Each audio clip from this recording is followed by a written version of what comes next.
Hello, everybody. I'm Tom Christensen. I'm the interim dean at the School of International Public Affairs here at Columbia University.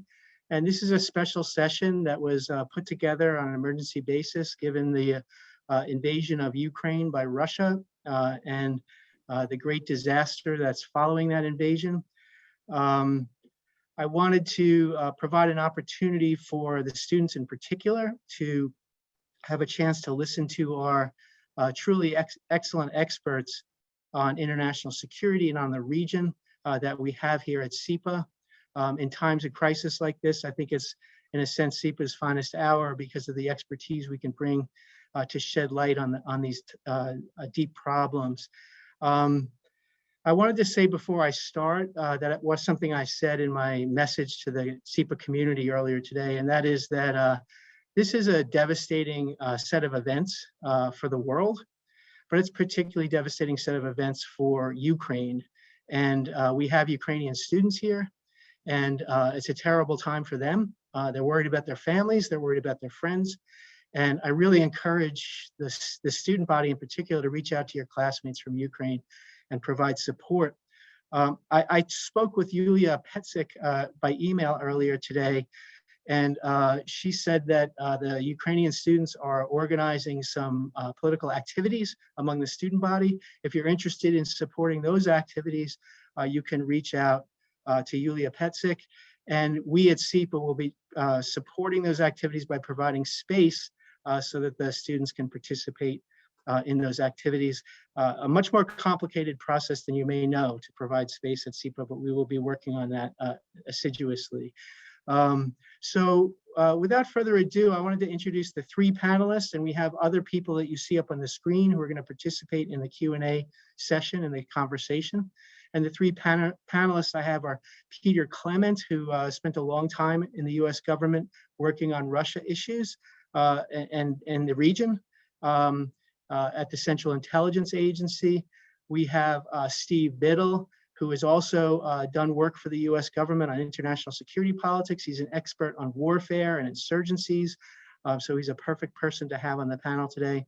And Steve Sestanovich, who is the true epitome of the scholar diplomat. He has a distinguished career in the US government and as a scholar, as an expert on Russia, Ukraine. And you see the other members. I'm not going to introduce them all here, but I did want to point out that we have Ambassador Kuchynskyi here, retired ambassador from Ukraine. And I just wanted to start in the spirit of my comment about the students to send my concerns and my upset at what's occurred to you, sir, to your home country. So I'll start by asking, I think, Steve Sestanovich to start us off with some initial comments. And we're going to try to keep these comments brief so that we have maximum time for the Q&A period. I really want the students to engage here, ask questions, and use the Q&A function when you do so. And please keep your questions in the form of a question. It's not the opportunity for a speech, and it's not the opportunity for an essay. We really want you to engage the experts and hear their opinions. Steve Sestanovich.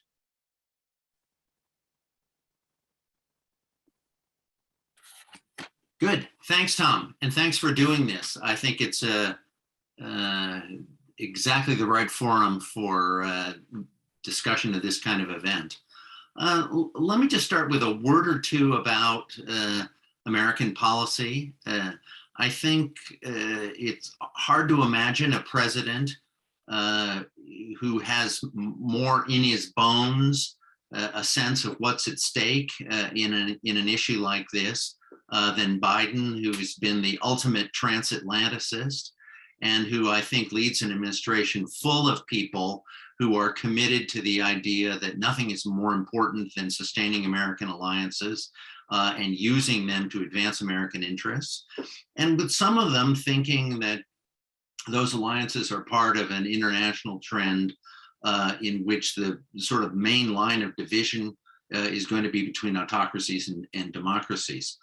And on that basis, the administration has put a heavy emphasis on allied unity, using this as a tool that probably Putin underestimated in trying to create a picture of Western resolve that would lead the Russians to see that the costs of this kind of war would be much higher than they imagined, and threatening that those costs would mount over time. That's why words like devastating and unprecedented are used so often. I say all this by way of introduction to the president's press conference yesterday, which I think it left many people thinking, you know, this is actually not as strong a response as we might have anticipated. And it might be worth thinking of what the reasons for that are. You know, the president is, as transatlanticist though he is very concerned about the domestic impact of actions that he takes. He's also worried about stressing Allied unity and knows that other governments in the alliance have different kinds of authorities and legal processes for imposing sanctions. He's worried about the impact on global markets and institutions and maybe on sort of diplomatic precedent. And I think all of those combined to create a balance between resolute action and care and procedural care that I think left many in Ukraine disappointed. I've certainly heard from many in Ukraine that this is, you know, not the show of solidarity that they wanted. And I think the administration has today been kind of playing catch up. Another conversation with President Zelensky, for example, a promise of continuing assistance, an attempt to show solidarity, but with a backdrop of kind of some hesitation on the part of the administration about going absolutely all in, which is why you didn't get the cutoff of Russia from the international banking system, why you didn't get personal sanctions on President Putin and so forth. And the administration is clearly trying to figure out how to balance those two things. They're getting a lot of domestic blowback, and that may push them toward firmer action. Let me stop with that and hear from other panelists. Thanks very much, Steve. And I should have added earlier when we went into the introduction, we have a fourth panelist, Keren Yarhi-Milo, who's the director of the Saltzman Institute, but she can't join us until about 40 minutes into this session. So I just wanted to also give a shout out to Keren. I think Peter can speak next, and then we'll finish up with the military aspects with Steve. Peter Clement, please. You're muted, Peter.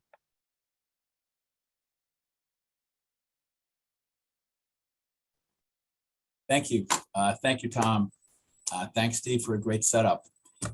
I'm going to start with two basic questions and offer a couple of thoughts. Question one, what is it that Putin really wants?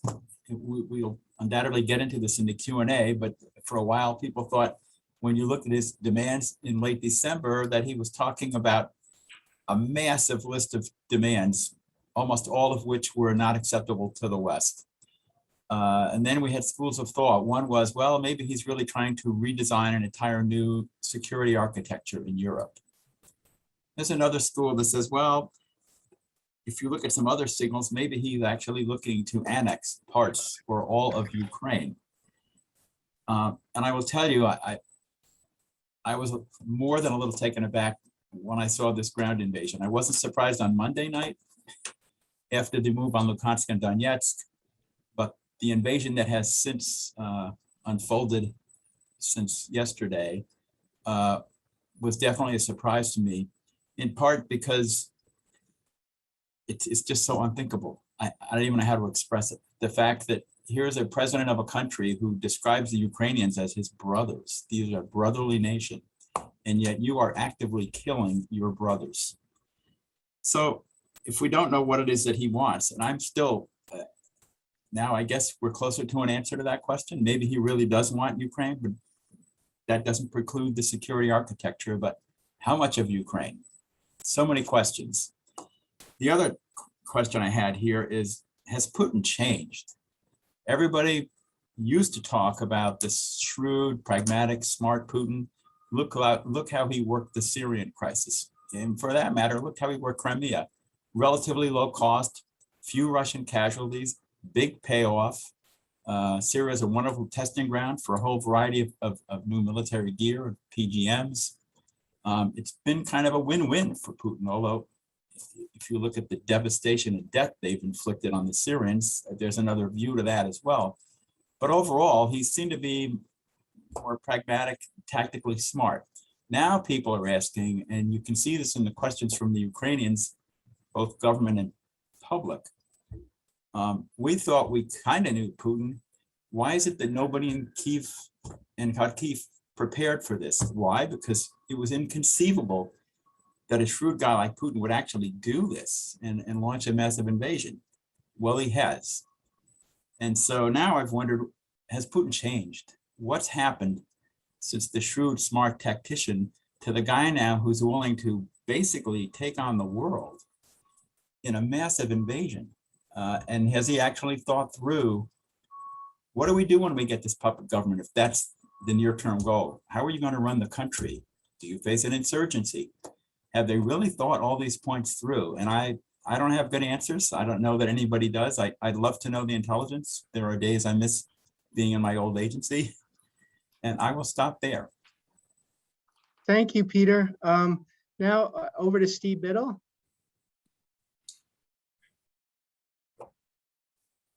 The fog of war makes it hard to know what's going on in a war zone, especially as early as we are in this war. The assessment that the U.S. Defense Department has made public so far, however, suggests that the Russians are making slower progress than they'd hoped. There's clearly intense fighting going on. The Ukrainian army did not just lay down arms and run away, as the Russians may have hoped that they would. The Russians appear to be behind their timetable on the course of the offensive. All that said, it's inevitable that if Putin wants to, he will eventually topple the government in Kiev. The Ukrainian military is just too small. Ukraine is much too large. If Russia puts its mind to it, it can succeed in toppling this regime. And the question then becomes the subsequent insurgency, whether there will be one, whether Ukrainians decide that this particularly grinding, painful form of warfare is what they want, and what the insurgency would produce. So there's a belief that's widespread, especially in the United States, that insurgencies are juggernauts, counterinsurgency is impossible. There's no way to succeed against shadowy guerrilla armies of the kind that the Ukraine might field. The actual empirical record of counterinsurgency is a lot more mixed than that. This is not a clear story that if the Ukrainians mount an insurgency, it's game over for the Russians. There are a lot of variables in play here, including the differences between Russian and American methods. Russian methods are much more violent, much less persuasive or cooperative than contemporary US doctrine, but also the nature of Ukraine as a country in which to conduct an insurgency or counterinsurgency. This is a huge country with an enormous population that would need to be stabilized and suppressed. If the Russians were going to try and do counterinsurgency in Ukraine using American doctrinal norms for troop adequacy, it would require 900,000 counterinsurgents. Right? Russia does not have that kind of troop strength. So if there is going to be an outcome here other than a straightforward cheap win for Putin, it will be by insurgency. It won't be by the Ukrainian military keeping them out of Kiev. The prognosis for insurgency is a bit uncertain. It's clear, though, that if there is an insurgency, we're talking about a massive amount of suffering for millions of innocent civilians in Ukraine. This is a hard form of warfare for the insurgents and for the counterinsurgents. Okay, thank you very much, Steve. I was going to add a few points about the global impact of this, particularly in the region that I study, which is Asia. And I see this as a disastrous week for China's foreign relations. I'm a China specialist. China has hitched its wagon pretty tightly with Russia and the partnership that they have that's short of an alliance. And I think that Putin has used that relationship to harm China's foreign relations portfolio very seriously in the following ways. It's put them on the spot on their long-held theme of respecting sovereignty and and avoiding interference in the internal affairs. There's been a kind of Orwellian effort by Chinese diplomats to try to explain why Russian behavior doesn't fully violate everything that China has stood for on issues that are near and dear to China, like cross-strait relations with Taiwan and the relationship with the United States. So that's put China in a terrible place. And it's not just the United States. The Europeans are going to be upset with China's response on the diplomatic stands. And then when we go back to the United States, I think this puts the Biden administration in a very tough spot because they failed to deter this invasion. And I think that's only going to make them more raw and tougher on standing up to potential Chinese assertiveness in East Asia in a way that doesn't serve Beijing's interests. And then the last piece is the economic piece.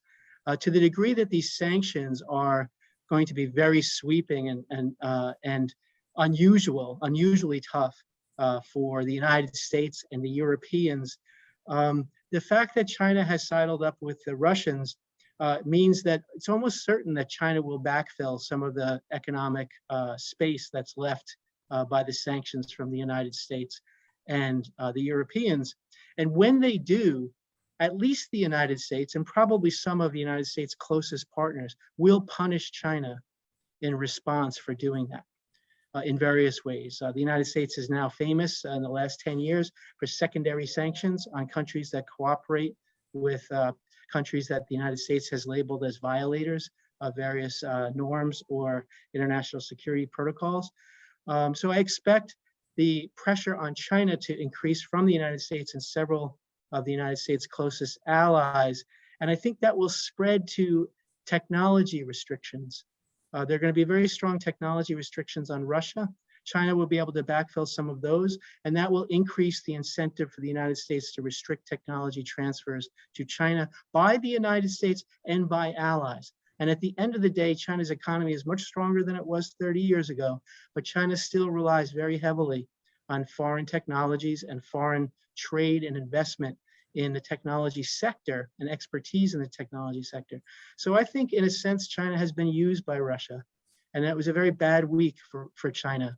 And I don't think they find an easy way out. I'm not shocked by China's kind of mealy-mouthed response to the Russian invasion of Ukraine, but I am concerned about it, even though I'm not shocked by it. And before I turn it over to the Q&A session, I know that Jack Lew is here. He's Secretary of Treasury, and Treasury is king on or queen, however you want to put it, on sanctions. I mean, really, the Treasury sanctions at the United States level are much more powerful than any other kind of sanctions that the United States can muster because of the U.S.'s financial role in the world. So maybe before I turn to the Q&A, and I know Jack has to leave and I'm really grateful for him to come, maybe make a couple of comments on the sanctions that you see in place, the sanctions that might be coming down the path, and how you think it might affect things like what I just discussed, U.S.-China relations and U.S.-China economic relations moving forward, either from Treasury and the executive branch or from the Congress, who are almost certainly going to pass certain resolutions and laws related to this invasion. Thank you, Tom, and thanks for convening this session. Those were terrific opening comments all around, and I very much agree with the focus you put on China and Asia. I think that in the long term, it's one of the very significant damaging things that's going to flow from this set of horrific events. On the question of sanctions and whether they're strong and effective, tough or not, it's important to remember about sanctions that unlike the military intervention at the moment, you're taking out anti-aircraft artillery. There's not a lot of flash and bang and lights. It's very technical, and it really is ultimately enforced through the banking system, which starts to shut down on activities. I actually think the set of sanctions that the administration put out through Treasury, through the Department of Commerce, with the European allies in Japan and Australia and Canada is quite tough. But that doesn't mean that it's going to crush Russia's economy overnight. And they've kept in reserve follow-on steps, which are more difficult to get unanimity on, but which you can do if the situation continues to worsen, and tighten the pressure, escalate the response. I think that if you look at where this package of sanctions is, it is in the largest package that was put in place early in a conflict with a major economy probably ever. And it means that the banking system is going to stop dealing with 80% of the transactions that come out of Russia. It means that the export of things like computer chips to Russia that they desperately need will stop. It's going to be a pretty massive impact. Now, they didn't do everything. And the things they didn't do they fall into a couple of categories. There are some things that are much harder to get European allies to go along with because the impact in Europe is much more intense than it is in the United States. For a country that relies on Russia for 50% of their fossil fuel, shutting it off to zero instantaneously is different. And I could go through other examples. The issue that I want to just note, because Steve Sestanovich mentioned it, shutting off the banking system SWIFT. It's important to remember that if you shut off the major banks so that they can't transact in the United States or with institutions that deal with the United States or in dollars, the SWIFT system is just a messaging system. It isn't a permissive structure. It's not 100% clear what the benefit is of shutting off the SWIFT system. It probably means activity shifts into a system that's much more tightly controlled by China and Russia, and it shifts the tool perhaps a little bit away from the United States in the long run. It sounds really tough, but it doesn't necessarily have the same powerful impact, and it does undermine some of the unity in the system. As somebody who spent years negotiating with counterparts in other countries to do things that were harder on their country than it is on our country, I actually give pretty high marks to the team for getting unanimity on an awful lot of really tough stuff, which doesn't mean there's not more tough stuff down the road, but it's also easier to maintain unanimity when you do it step by step. Thanks a lot, Jack. And we should turn to the student questions in particular. So we have some up, and there are various questions about how other countries are going to respond to the challenge, whether they're currently responding in a resolute enough fashion, and which countries are likely to adopt which policies and support. And along those lines, I wanted to invite Cynthia and Elise to make a couple of comments as well, and how they view the situation. Will Russia be able to peel American support network apart, peel American partners and allies away from the American support network in pressuring Russia? What tools does Russia have? It comes to mind. And do you think that those methods are likely to be effective? Those are questions that come to mind that I think both of you have some expertise in. So, yeah, all right, I'll just say a couple of things really quick. And thanks for doing this, Tom. I think the points have already been made that the interdependence, especially for Europeans, West Europeans, dependent on Russian energy supplies and having higher levels of economic engagement with Russia, put them in a particularly tough spot now. Down the road, this could be rethought, but it's much more expensive to get other kinds of energy, gas especially. And so that's the reason they went with the gas pipelines. Ukraine itself is being squeezed terribly economically by Russia. And in addition to making Ukraine subservient to Russia and destroying its military, the Russians are squeezing Ukraine's economy. And this energy dependence becomes another factor. So I think the level of interdependence limits the difficulties, or increases the difficulties and limits the extent to which we can go forward. And I think the question of whether Ukraine will negotiate a deal to end this conflict or will turn to continue it through insurgency will then reveal the different stakes. even more clearly, right? Russia is showing that it has higher stakes, is willing to pay higher costs, but not necessarily the ultimate costs of mobilizing for a full insurgency. And that's because of domestic opinion, because of the cost. But that will also fragment the Europeans who don't want to get involved militarily, who don't want to pay the high costs economically. So one would expect there's more sentiment there to negotiate a deal, and it's unclear whether the US would support that. Okay, it's unfair because I'm going to turn it over to Elise now, but I'm going to shift the ground a little on her, but she can answer the first question if she likes. But the thing that comes to mind to me when I watch this, thinking about strategic history, is that it appears to me that Putin's minimum goal is to replace the government in Ukraine to a friendly government, whether he takes all of Ukraine in as part of Russia or not. I think he wants a friendly, reliable government that will never apply for NATO and never upset him. And to me, that reminds me not of what people are talking about from history. People talk about Sudetenland with Hitler, and they talk about other historical analogies. And one that comes to mind for me is the Japanese and Manchukuo War in 1931, where they carved off a piece of China and put a friendly government, puppet government in place so that they could always have that strategic area under their control. And it seems like that might be his strategy. If that's his strategy, how can they negotiate? And that's why I'm unfairly adding a question to Elise's docket.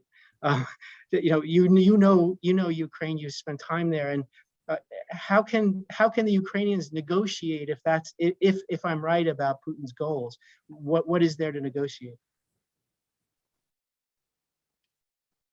Thank you for inviting me. How can Ukraine negotiate considering the position they're in right now, since they're mostly underground and in unknown locations? The president, nobody knows where he is. So it's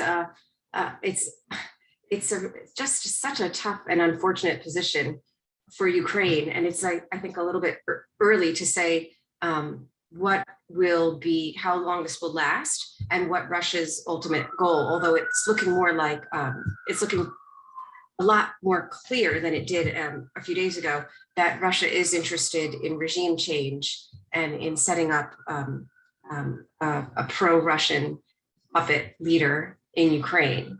So I think to talk about Ukraine negotiating and its stance right now, we have to sort of see whether the current Ukrainian government will survive the next few days.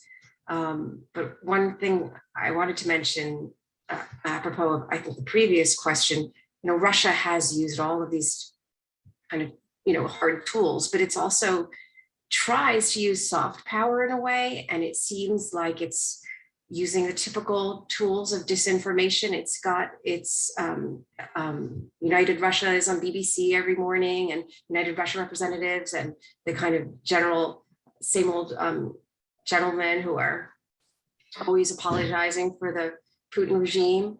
And this time it seems to me that this is falling on deaf ears. You can sort of see Americans, regular ordinary Americans who don't care about foreign policy, judging by my Facebook feed, friends from high school, really supporting Ukraine. And Russia's typical tools of disinformation might fall flat this time. And more importantly than what we see in America, it are some recent developments in Europe, which is that the European Soccer Federation has withdrawn the World Championships that were to be held in St. Petersburg. They just disallowed it. And Eurovision has just disallowed Russia to participate. So this kind of cultural diplomacy, I think, also indicates that world opinion is not siding with Russia, and it doesn't have the kind of traditional attempts to sort of separate the cultural and soft power from the hard diplomatic track that. But let me press you, Elise, because it's one thing to not support Russia, right? It's pretty hard to support Russia these days. China is twisting itself into a pretzel, trying to figure out a way to do it without violating everything they've stood for the last 50 years on international relations. But it's one thing to not support Russia, but will these countries support the US sanctions effort over time?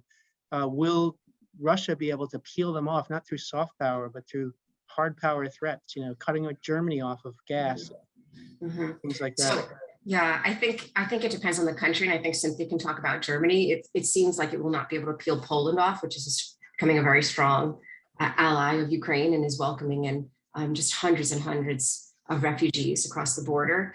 So I think that would probably have to be discussed on a country by country basis, and also it depends on the time frame, right? How long is the pain going to last? But And one of the questioners asked about what other countries are affected by this, either in terms of the coalition that the United States could put together to pressure Russia, or in terms of countries that might feel threatened by this action by Russia, as Ukraine as an example of what not to be in the world by upsetting Russia. And someone asked about Finland and Sweden and whether they could join NATO, or whether they're going to feel that if they start to move towards joining NATO, that they'll be under strike. And I know, Ambassador Kuchynskyi, that you worked in the United Nations, and I know a lot of these activities happen in the United Nations. So I was wondering if you could comment a little bit about the international space and who is likely to support Ukraine in voice only, and who is likely to support Ukraine with more robust material support in the forms of sanctions, and even perhaps funneling weapons and other military materiel into an insurgency in the future. You're muted, sir. You're muted, sir. Okay. Thank you very much for the question. Thank you very much for inviting me for this webinar, quite unexpectedly, but thanks a lot. It's very interesting, and I think extremely important at the moment, especially for those who study Ukraine and for the students. Well, let me answer your question about the, let's say, situation in the United Nations. Let's look at all the resolutions that were devoted to the situation in Ukraine, human rights violation, the, let's say, aggression in Crimea, and all other actions of the United Nations. You know that at the most, there were at the most 60 countries voting in favor. Well, a small group of Russia's supporters against, up to a dozen, and the rest are abstention. That was the situation for quite a long time. I think what has happened these last few days, let's say 3 days, I think has a possibility of changing the situation. It seems that there will be more countries who are willing to, let's say, support openly in the resolution in the General Assembly. We're going to see, by the way, the resolution that is coming in the Security Council today, I guess. But definitely, in spite of Russia's attempt to veto it, I think there are some ways to make it work, to have this resolution adopted. So that's the situation in the United Nations. I personally think that the situation now is getting better vis-a-vis the open support for Ukraine, really. So that's one. The other thing, there was some references to the, let's say, exchange of government in Ukraine, and that Russia is looking for establishing a friendly government. Well, judging by what's happening in Ukraine now, I think that's at this moment, it's impossible. Looking at what's going on in Kiev and in some other cities in Ukraine, there are huge lines of people of various ages to the local military officers to sign as volunteers and to be sent immediately to fight the aggressor. And this is also, that's, I mean, another manifestation of what is the situation in the country. So today, one of the latest calls of Putin, we have another name for this guy. He said that he called on Ukrainian army to say, go against the Ukrainian leadership. Well, Zelensky, as you know, was elected by 73%. Now the support is a little lower, but there is support for the Ukrainian authorities and for the Ukrainian government, even from those so-called opposition parties, including those that are financed by the Russian Federation. So this is very briefly, I'm ready to follow on and ask if there are more questions. I'm ready to participate. Thank you very much. Thank you, Mr. Ambassador. I really appreciate you coming today. I'm sure, this is a tremendously stressful time for you, and I'm sure you have a lot of demands on your time. I became aware that you were here earlier today, and I took as quick action as I could, and I'm glad you could come. Thank you very much. There are a couple of questions about energy, and I'm looking around this table and I'm thinking, Jack Lew knows everything, but I don't know if we have any energy experts here. But there are two questions about energy that I think are worth exploring. And one is what's the future for Europe out of this? I mean, there's been a lot of criticism of countries like Germany in the past for being overly dependent on natural gas from Russia from a strategic point of view.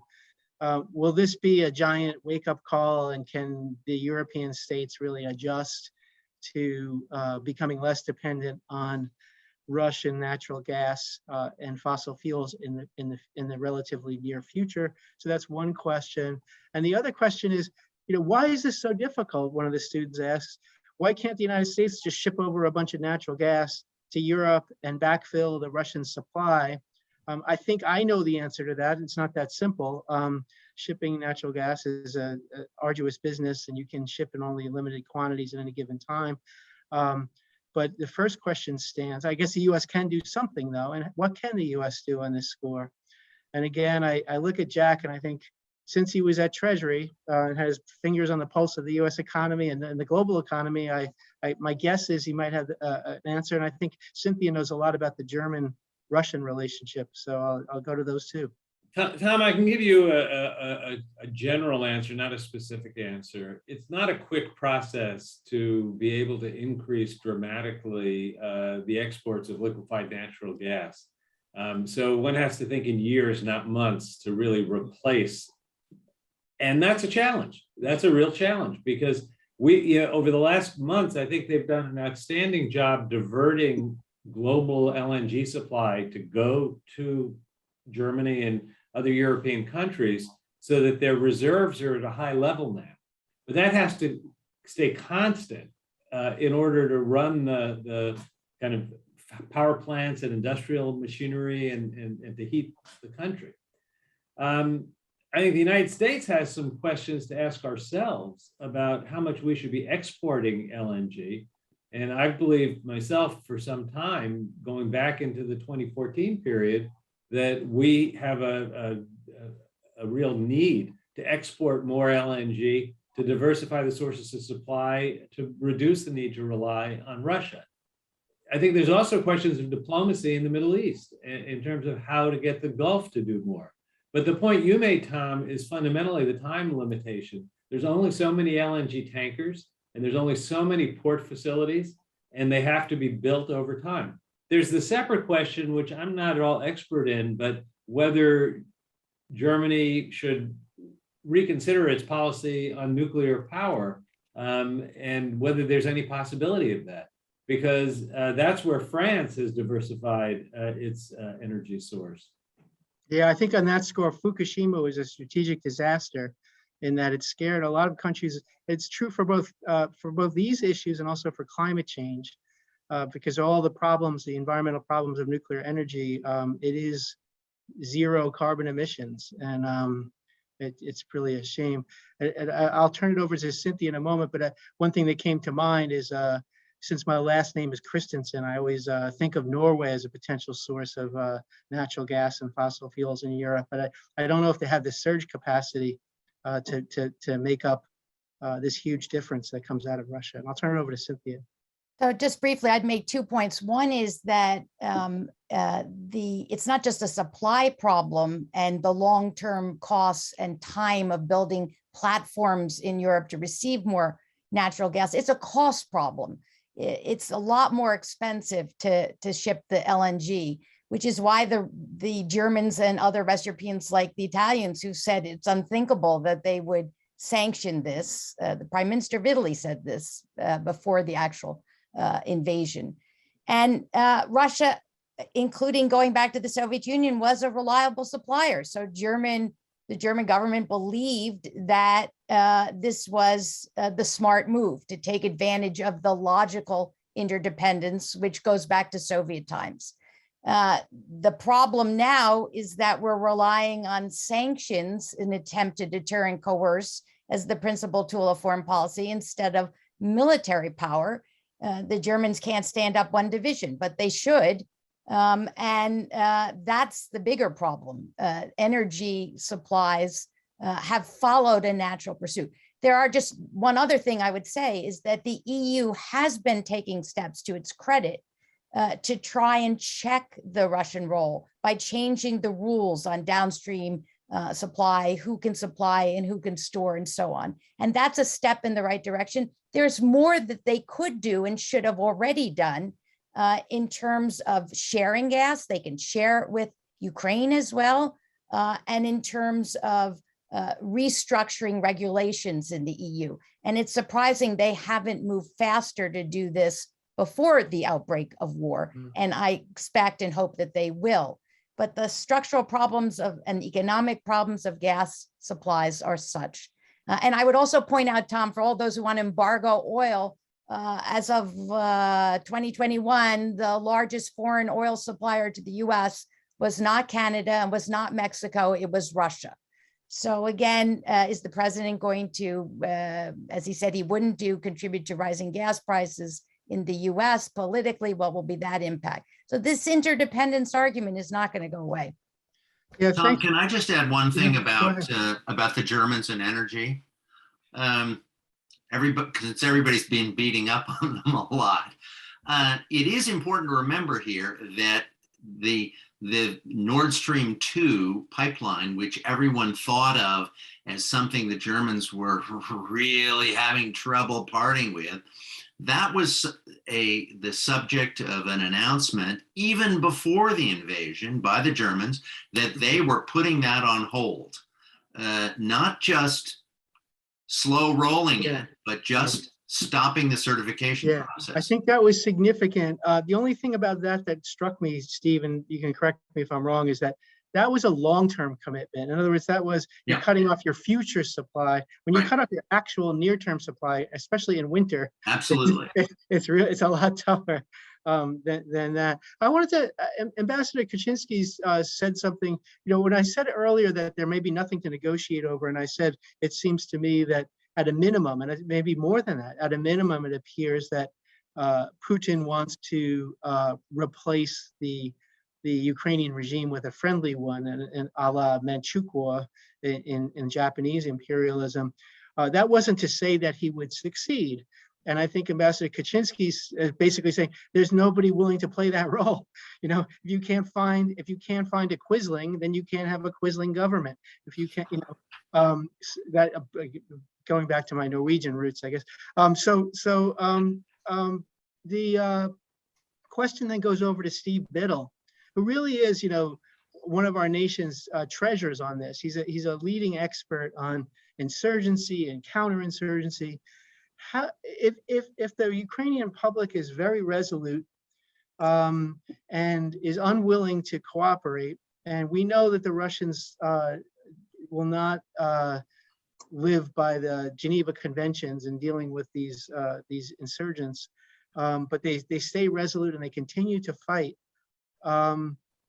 how effective could such an insurgency be against a modern Russian military? And I think the key question that I think a lot of the students are interested in, judging from their questions, is how can the external world support such an insurgency, both A, effectively, and B, relatively safely, in the sense of not sparking a broader conflict beyond the borders of Ukraine to include NATO members like Romania, which is a bordering state, the Baltic states, which are bordering states of Russia. How do you avoid an escalation that really leads to a war between NATO and Russia? So that is a very long question, but I think it feeds into some of the questions that are in the Q&A session. Okay, well, I'll try and give a relatively short answer. An insurgency, I think, can be supported effectively, but not safely. All of these options have escalatory risk. The trouble is Putin's invasion has created risk for everybody, and it's now that there is no risk-free, cost-free option now that there's been an invasion. It's just dimensions of risk and where you want to take the gamble. So the West, NATO, the United States, Britain, France, whomever, can supply arms and can supply money across a land border by smuggling it in. A population of more than 40 million people has a lot of civilian traffic just to sustain itself. The kind of weapons that would be effective in an insurgency are not 70-ton tanks and Mach 2 sophisticated combat aircraft. They're light handheld anti-tank weapons, they're mines, they're explosives for use in IEDs. These can, as we've seen in Iraq and Afghanistan, these can be concealed in the trunks of cars, in tractor trailers. There's no way in the world that the Russians can seal that off, given the scale of commercial traffic that's going to be going on in a country this big. Their response, given their history, is likely to be very violent and very coercive, both towards the civilian population. Members of this neighborhood in Kiev, there was a bombing in the street in front of your apartment building. Either you tell us who did it, or we're killing all of you. Right? That's a tactic the United States military would not be willing to do. The Russians are. The trouble is, you compensate for a low troop count with that kind of lurid brutality, and you end up putting yourself on a knife edge. If you're luridly brutal enough, then maybe you can cow enough civilians that they will, in the interest of survival, knuckle under. If you don't get that result, you turn everybody into an insurgent, right? And the troop count they're going to have available in this country for policing urban Ukraine isn't remotely enough to do anything other than this kind of extremely lurid coercive pressure.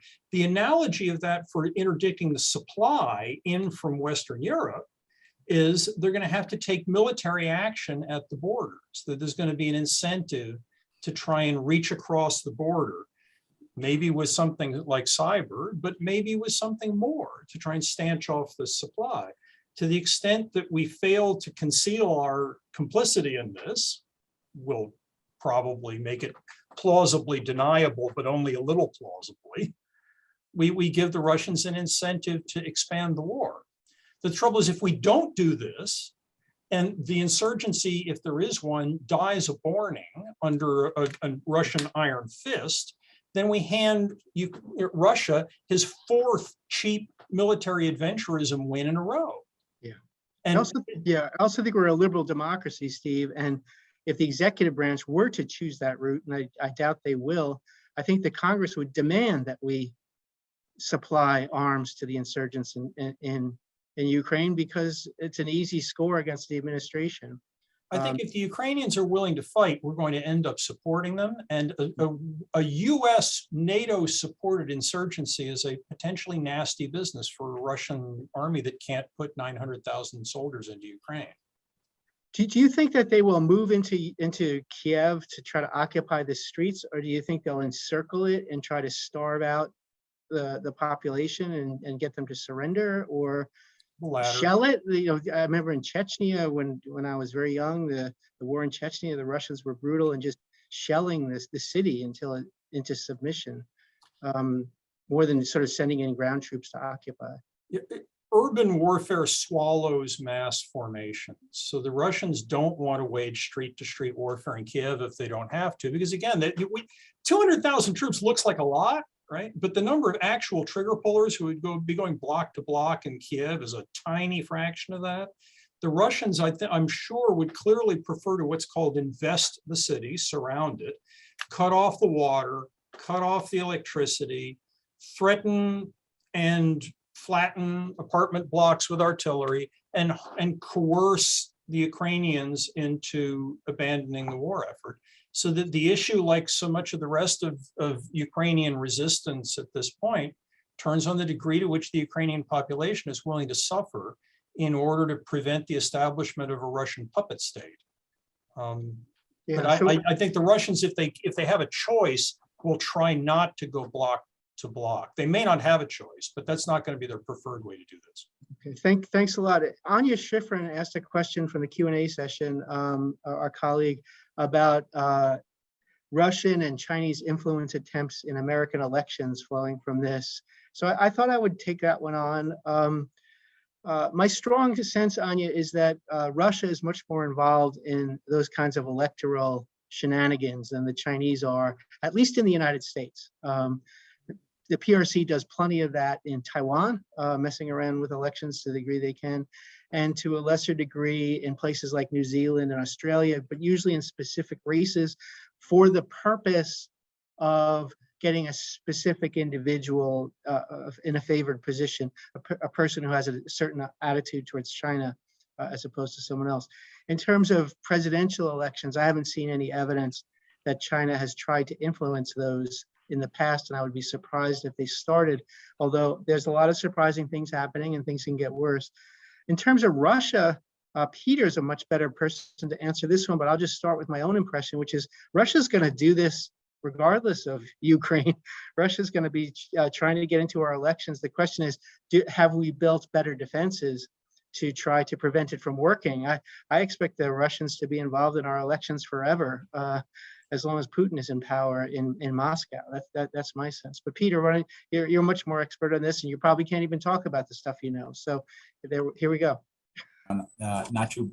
I very much agree with what you just said. I think the difference between then and now is we learned a lot from what happened in 2016, and we are much more alert to and looking for the kinds of interference. And also Facebook, for example, is much more attuned. So I think we're in a much better position. And I agree totally. They will absolutely try. We're going to have to constantly be looking out for false personas, false information. And given the media environment that we're currently living in, where people are questioning facts, it's not that hard actually to have some impact if you have the right people speaking for you. Steve Sestanovich may have some thoughts on this.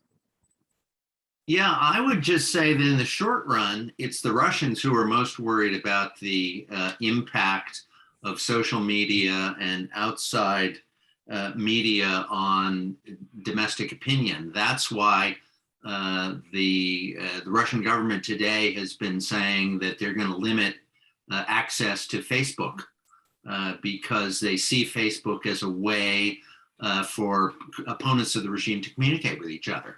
And you know, in the past 10 years, Facebook has in fact been an important tool in organizing demonstrations in Russia. That's how people find out things are happening, and other social media platforms in Russia.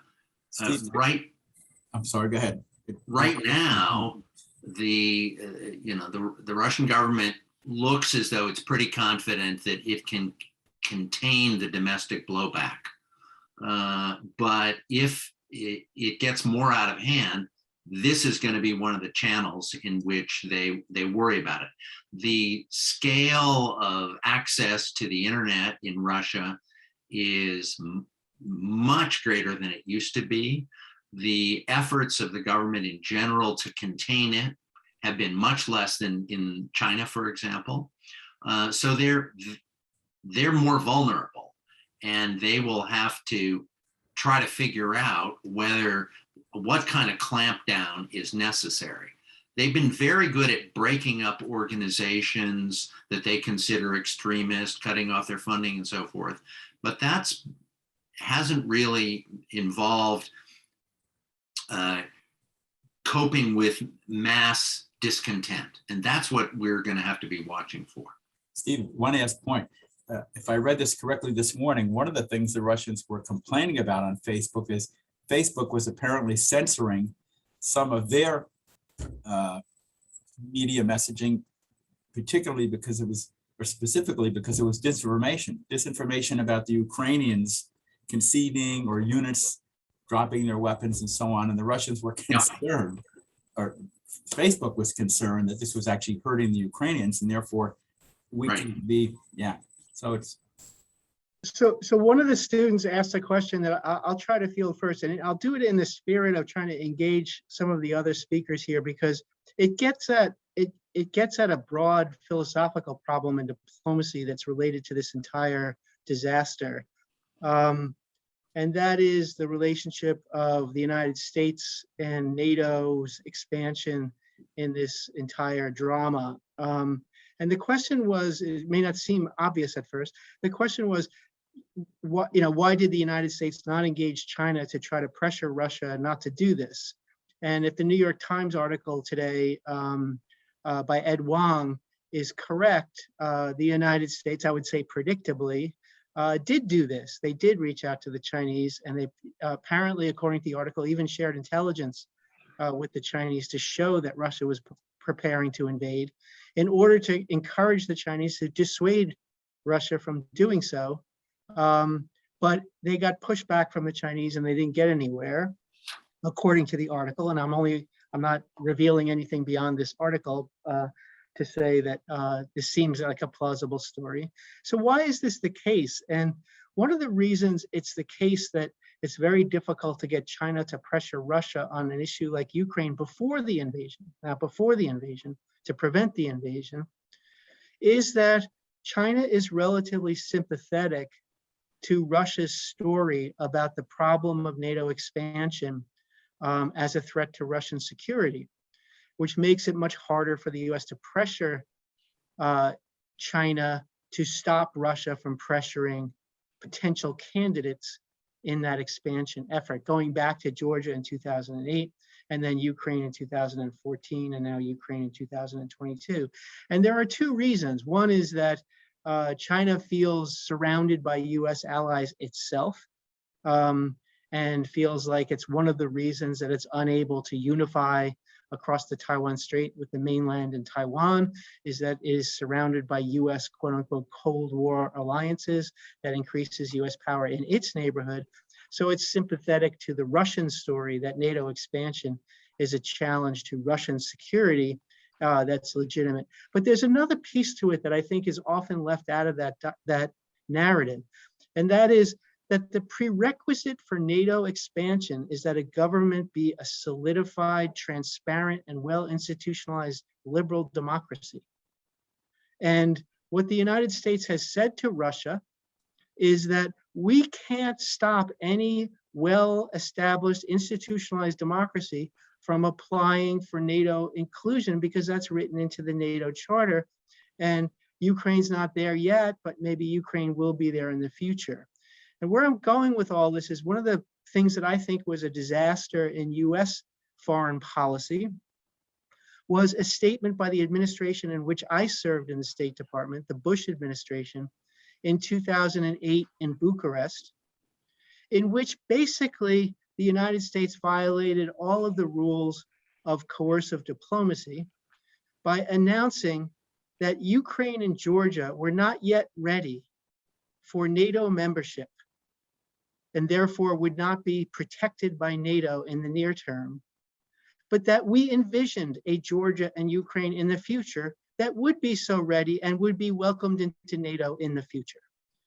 And this at the time, and I spoke up about it in the government, even though it was out of my bureau, seemed like a very poor approach, because what you were saying to Putin was, we're not going to defend these places against your aggression in the near term, but if you don't aggress in the long term, we're going to go down a road that is absolutely against your interests.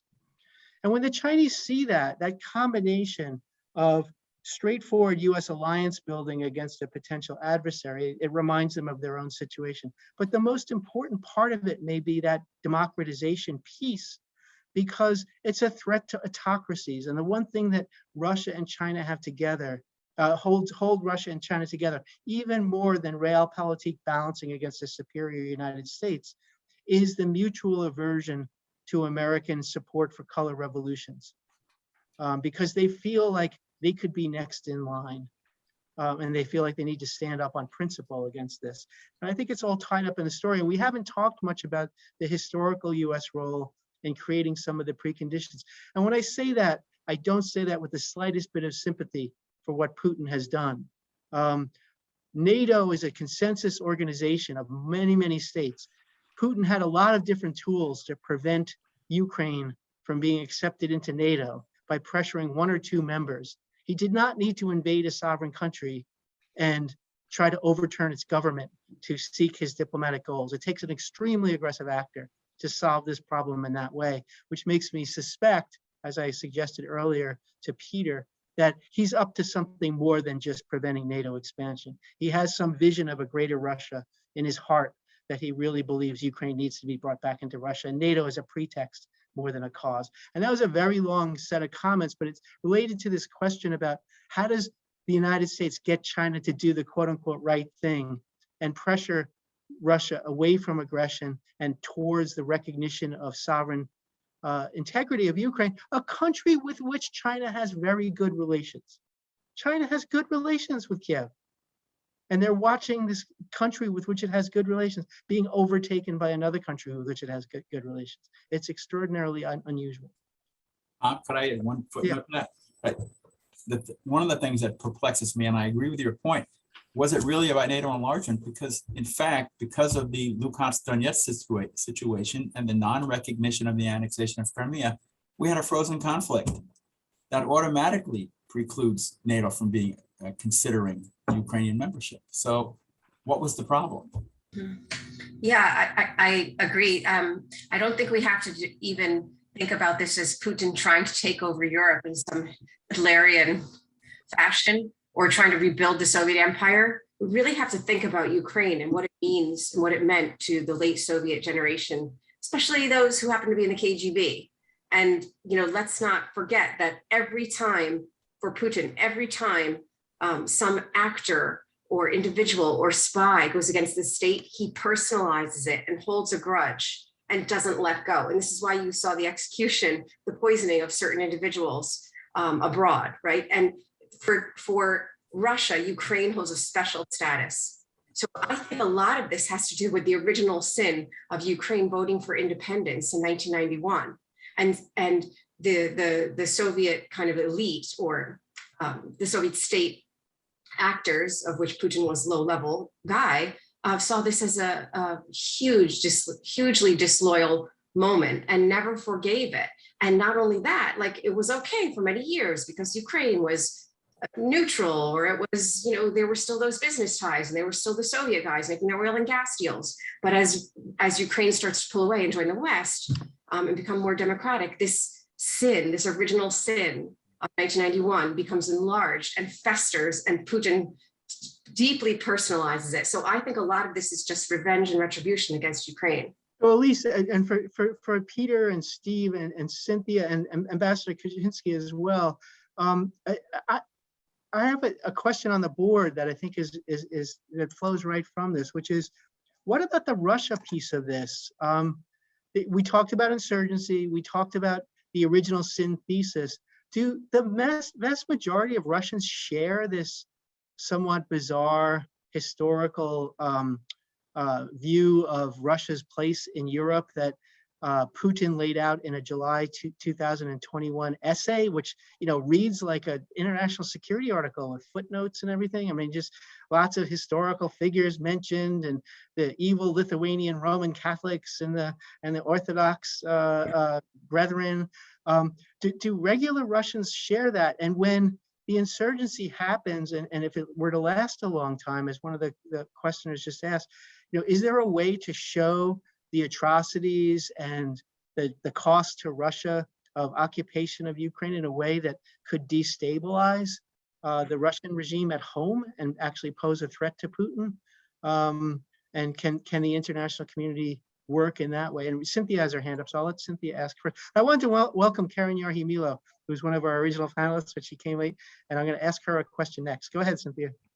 So Russia actually still has good public opinion polling, both for elites and for the public. And it's interesting, there was, given the propaganda put out, there was general support for Donbass, the republics to become sort of quasi-independent. Most Russians didn't care that much. They don't want to pay any costs for it, but they could support that. But I talked to a lot of Russian colleagues before the war broke out, and none of them thought that, not a single one thought it would end in full-blown attack on Russia, despite the obvious mobilization of a large number of troops and the clear war plan. So that's taken them by surprise. There's been some pushback. There have been demonstrations in the streets. A large number of people have been arrested. But the difference between the polling of the masses and the population is where the population supported Crimea. It didn't cost anything. It was bloodless. They still see Crimea as Russian territory from, Kathryn the Great's time. Some would say it should go back to the Turks, but that's a different debate. And they would support that. But going to attacking, how can Putin on the one hand say the Ukrainians are our brothers, our relatives, we have all this intermarriage rate, and then go and kill Ukrainians in a major war is not likely to get strong support. The elites, on the other hand, especially if you divide the elites between, say, economists or academics, Academy of Sciences, and the security forces, you get a somewhat different set of views in polling. The security forces, more likely to support use of force, whereas interesting academic elites, economists, business types, much more interested in Russia remaining a global player, a global economy. Yes, a great power, but not something like this.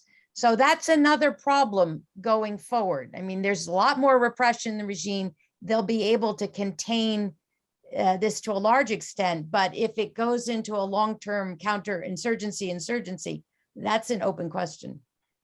Even in the Soviet days, Peter, you're going to go next. Even in the Soviet days, Afghanistan was unpopular. I mean, to agree it matters in a totalitarian state, I don't know, but that was unpopular, right? So go ahead. The mothers came out to protest their sons coming home in coffins. Yeah.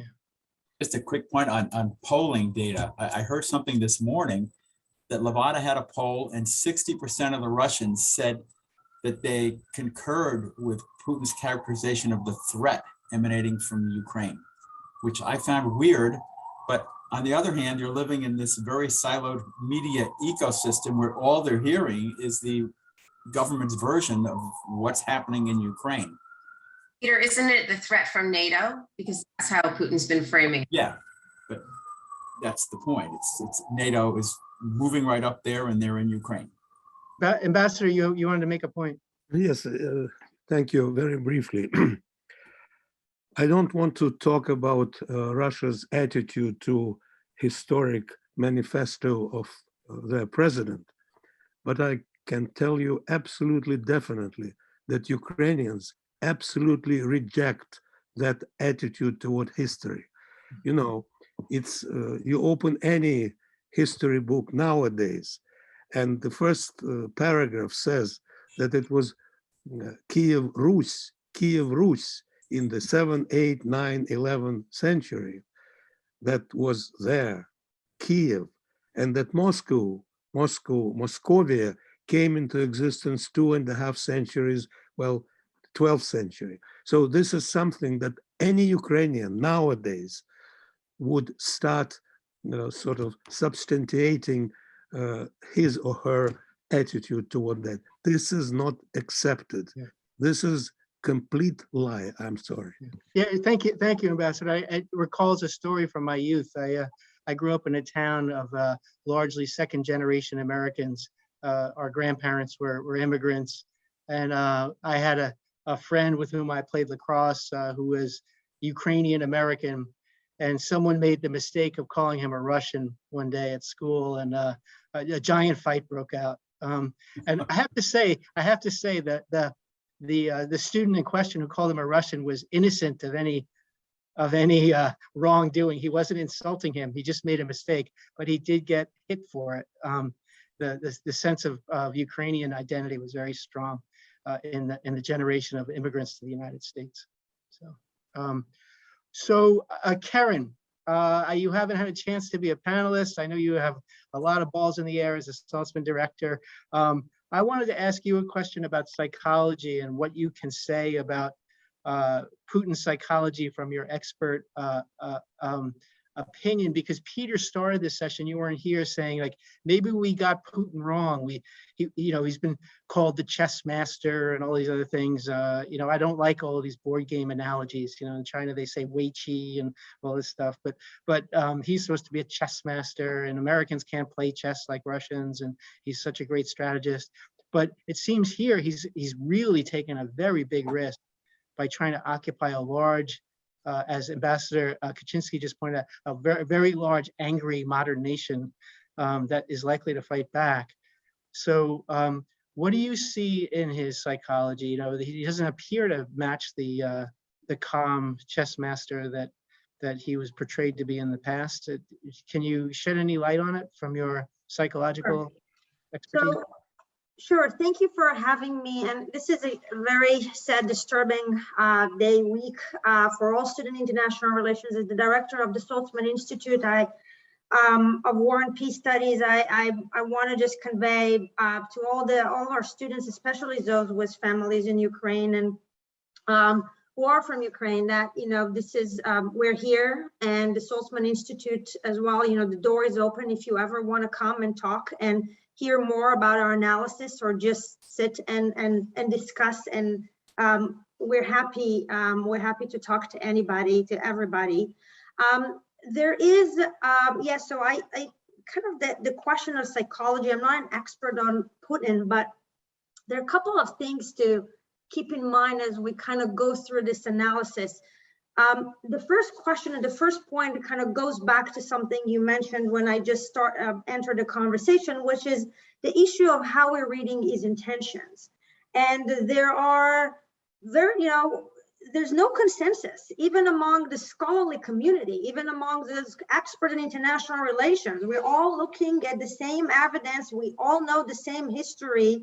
We have access to the same information, and we still come up with very different interpretations about his intentions. And this is not the exception, it is the rule, because we're all filtering it through our own theories about what we think are important and what we think him or other countries are paying attention to as most salient indicators, and so on. And the question and the answer to what his intentions are is a very, very important question, but almost what we think about it is irrelevant, because at the end of the day, the assessments assessments that matter are the assessments of those of Biden and the European leaders. And because how they are, what they're making of his actions and what do they mean about his intentions is really what's going to determine the way that we are going to see this being played out. In terms of his own psychology, if you look at kind of the speech, the statements, and so on, one could, it could be total posturing, but there is an element of thinking, or at least framing it to the public. And again, it's very strategic in doing so, but even just framing it in terms of a domain of loss. which means going back to the time of the empire and what Russia has lost. Even if he doesn't truly believe it, it's a very powerful frame, because what we know from psychology, especially from prospect theory, is that if you frame an argument in a domain of losses, in terms of domain of losses as opposed to domains of gains, you are essentially much more willing to run risks. And that's what he might be doing, but also, even if it's not sincere, this is what he wants his audience to think, that because we're in this domain of loss, that triggers much more risk acceptance type of behavior. And so this is kind of one aspect of it, that prospect theory becomes really interesting and important.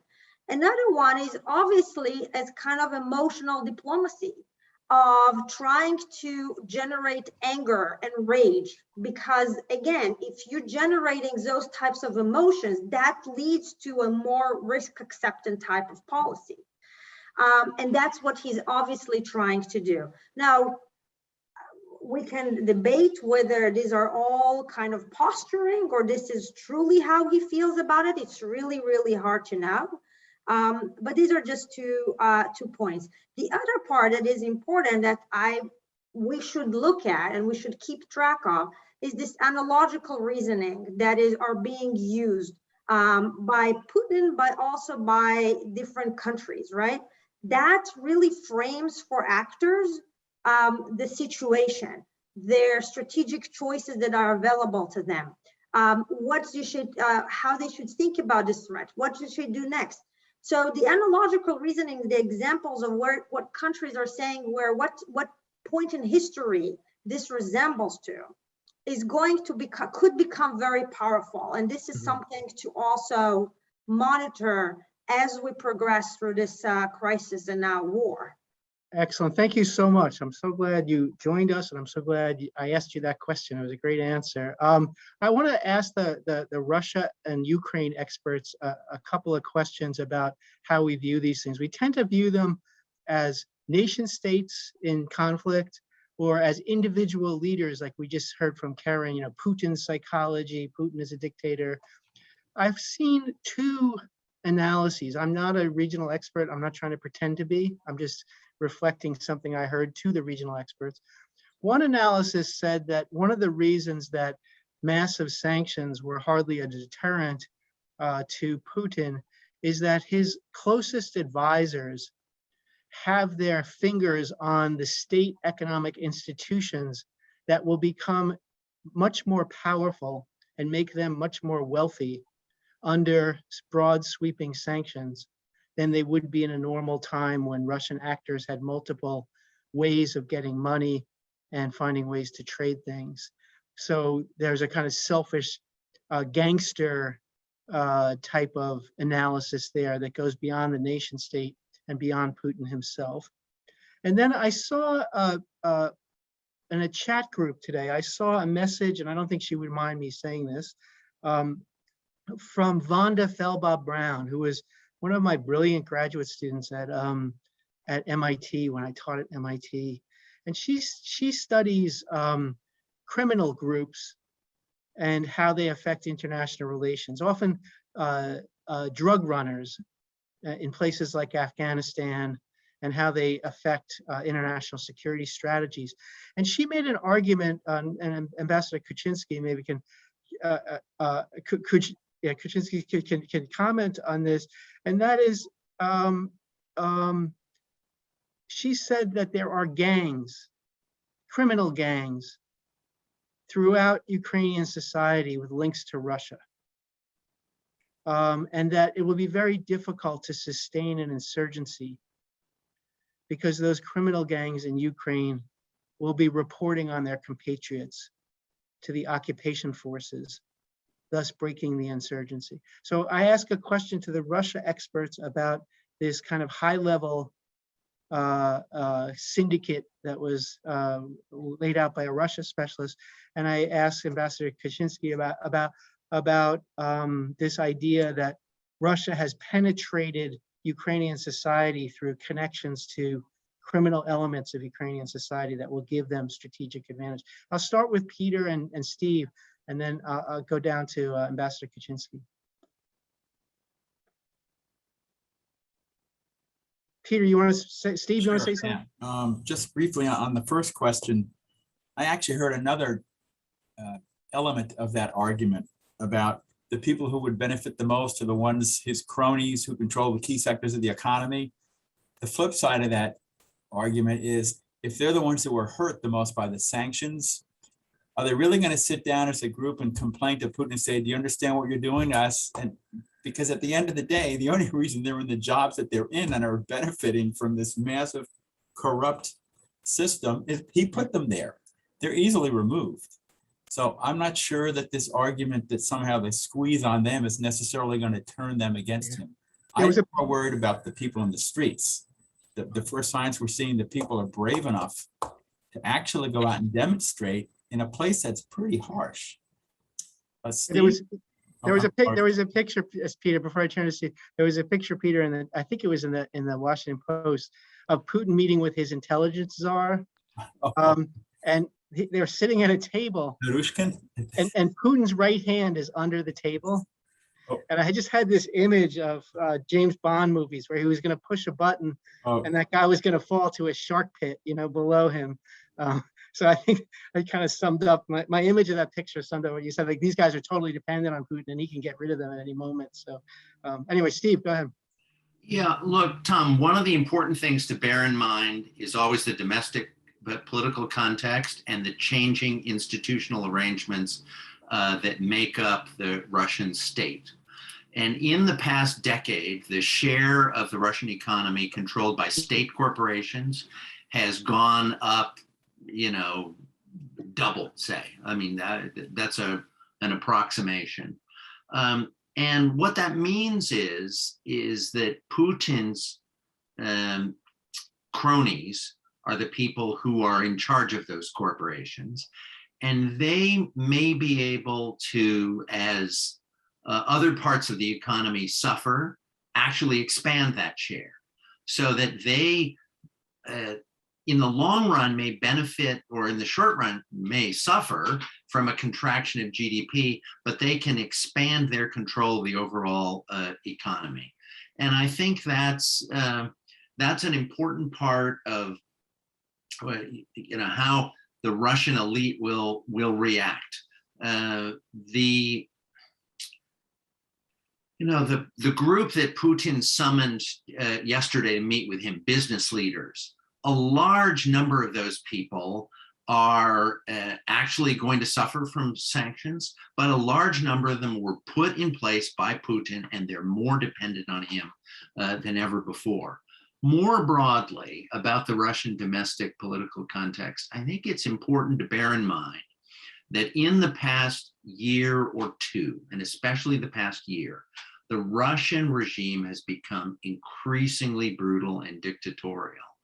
So that the gangster element is actually a much more immediate kind of visceral reality for everybody in this regime. I mean, they really know that it isn't just that we ignore our domestic opponents, it's that we put them in jail and brutalize them. We round up every opposition group and put them in jail.